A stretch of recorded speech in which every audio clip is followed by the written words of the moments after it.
আসসালামু আলাইকুম। ইলেক্সি কিচেনের পক্ষ থেকে আপনাদেরকে শুভেচ্ছা জানাই। আজ আমি মাত্র ৩টি উপকরণ দিয়ে এমন মিষ্টি বল বানাচ্ছি যা একবার খেলে বারবার খেতে মন চাইবে। তো চলুন রেসিপিটা দেখে নিই। তো আমি ৫০ গ্রামের একটি ডিপ্লোমা গুঁড়ো দুধ নিয়েছি। আপনার ইচ্ছা করলে যে কোনো ব্র্যান্ডের দুধ নিতে পারেন। তো আমি প্রথমে গুঁড়ো দুধটাকে একটি মিক্সিং বলে নিলাম। তারপরে আমি ২ টেবিল চামচ ঘি দিচ্ছি।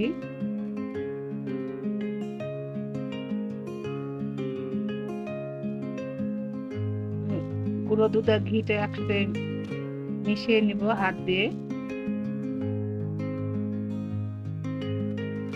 এভাবে মিশাতে হবে, এমনভাবে মিশাতে হবে আপনি এভাবে যখন হাতে মুঠো করবেন, যে দলা বাঁধে তখন বুঝবেন যে পারফেক্ট মিশানো হয়েছে। তো আমি হাফ চা চামচ বেকিং পাউডার নিলাম, আর আমি একটি ডিম নিলাম। ডিমটা সম্পূর্ণ দিব না, যে পরিমাণ লাগে। ভালোভাবে মিশিয়ে একটি ডো তৈরি করতে হবে, নরম ডো। তো আমার একটু গোটা ডিম লাগেনি, অল্প একটু বেঁচে ছিল, তো আমি একটু রেস্টের জন্য রেখে দিলাম ডোটাকে। তারপরে একটু চিনি দিলাম, সামান্য অল্প ১ চা চামচের মতো। ভালো করে এভাবে মুছে নিচ্ছি ডোটাকে।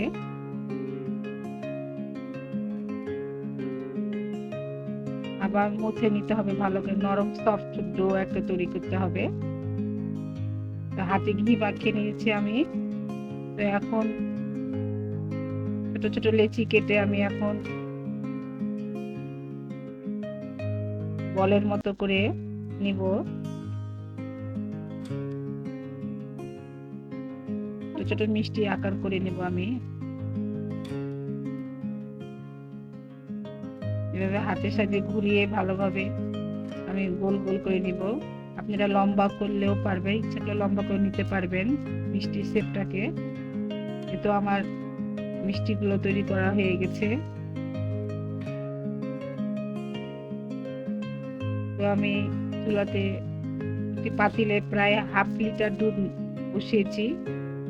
৩-৪টি এলাচ আমি ফাটিয়ে দুধের মধ্যে ছেড়ে দিলাম।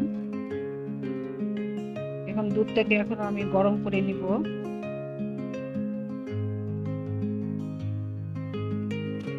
এখানে আমি দিলাম পরিমাণ মতো চিনি, আপনারা যেভাবে যেরকম পছন্দ করেন মিষ্টি সেরকম চিনি দিবেন। এখন দুধটাকে নেড়ে চেড়ে দিচ্ছি।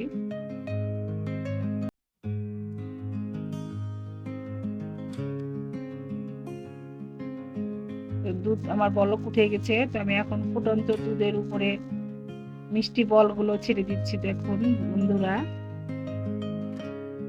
দুধটা যখন বলক উঠবে তখন সেই অবস্থায় দুধের উপরে বলগুলো ছেড়ে দিতে হবে। একটু বারে বারে একটু নেড়ে চেড়ে দিতে হবে আস্তে আস্তে। এই তো আমার বলগুলো সিদ্ধ হয়ে গেছে। তো এখন আমি চামচে করে প্লেটে তুলে নিচ্ছি।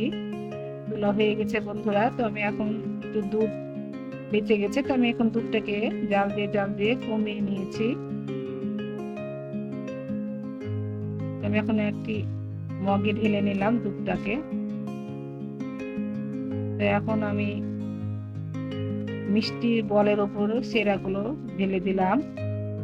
গরম অবস্থায় ঢালবেন। এতো আমার গুঁড়ো দুধের মিষ্টি বলগুলো প্রস্তুত হয়ে গেছে। দেখুন বন্ধুরা, যারা মিষ্টি খেতে ভালোবাসেন তারা এই আইটেমটা করে খাবেন। তো আমার এই মিষ্টি বলগুলো যদি ভালো লেগে থাকে অবশ্যই আমাকে কমেন্ট করবেন, আর অবশ্যই আপনারা বাসাতে ট্রাই করবেন। গুঁড়ো দুধের মিষ্টি বলটা খেতেও অসাধারণ, অতিথি আপ্যায়নে দারুণ হবে। তো আমার চ্যানেলটিকে অবশ্যই সাবস্ক্রাইব করবেন সবাই।